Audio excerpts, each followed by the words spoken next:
Hello, friends! This is another episode of Empire of Lies, where we discuss manipulation and disinformation in the Russian media. Washington paints targets, Moscow dims the lights. What's behind the rhetoric of 60 Minutes? Television talk shows in Russia increasingly resemble military reports mixed with propaganda horror stories. Skabeeva's latest episode of 60 Minutes opens with a sensation. The US is allegedly beginning, for the first time, to provide Ukraine with direct intelligence for strikes on strategic targets deep in Russia's rear. The screen paints a picture of a catastrophic shift. The West has crossed red lines. Trump personally authorized the transfer of secrets, and a flood of Tomahawk and Barracuda missiles will follow. From the very first minutes, the viewer is plunged into an atmosphere of panic and doom. Any careless step could lead to disaster. In this logic, even an ordinary publication in the Wall Street Journal becomes a sign of fate. The goal is simple: to suggest that Washington is deliberately pushing the world toward a global war, and that Russia is the sole victim, forced to react. America as the main scriptwriter. The program's key thesis: the US isn't simply helping Ukraine, it's actually choosing its own targets. Ukraine is portrayed not as an entity, but as a puppet, given coordinates and supplied with missiles. In reality, of course, intelligence sharing has long been a practice between allies, and the news is presented more as an exaggerated sensation.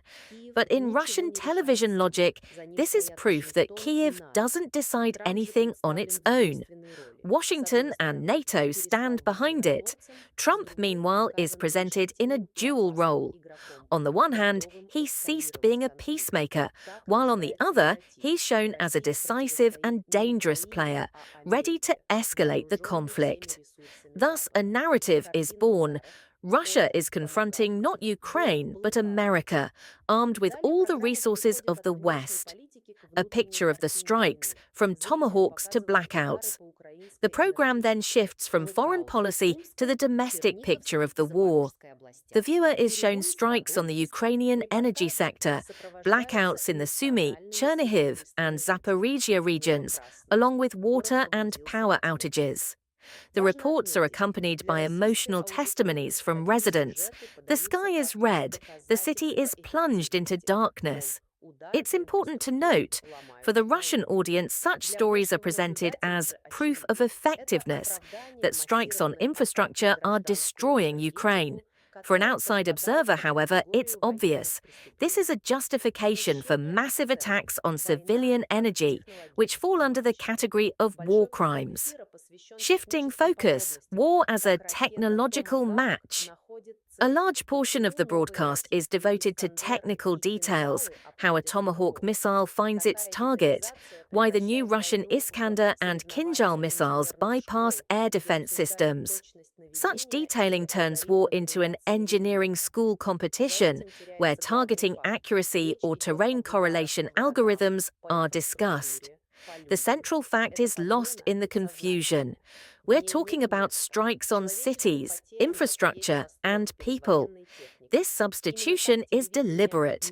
There's no room for human losses, but there is admiration for military equipment. This is how television normalizes war. It becomes a familiar backdrop, where civilian deaths are disguised as talk of missile ranges.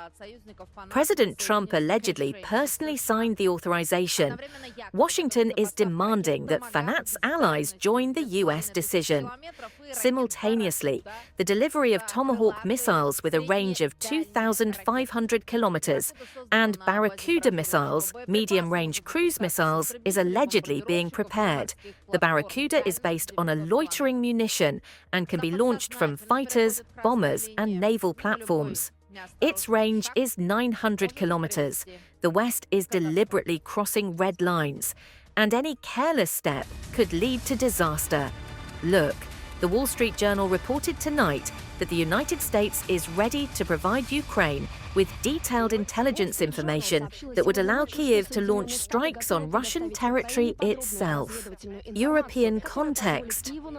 For European readers, it's especially important to see how Russian television plays up the role of the EU. Europe is referred to as a reluctant participant, forced by the US to pay and supply Ukraine with weapons. At the same time, an alarming theme is voiced. Europe is supposedly approaching the point where it will become a direct adversary of Moscow. All this contributes to the image of a besieged fortress. Russia is at war with the entire West, and Europe is merely America's obedient pawn. This narrative is aimed not only at domestic viewers, but also at dividing European society. You're sacrificing your own security for someone else's war, they say. Conclusion: war as a television spectacle. The latest episode of 60 Minutes revealed the main point. Television in Russia is turning war into an endless spectacle, where the West is the aggressor, Ukraine is a spineless puppet, and Russia is the sole victim and hero. But behind this image lie attacks on peaceful cities, destroyed power plants, and millions of people forced to live in darkness and cold. This was the program Empire of Lies. See you soon.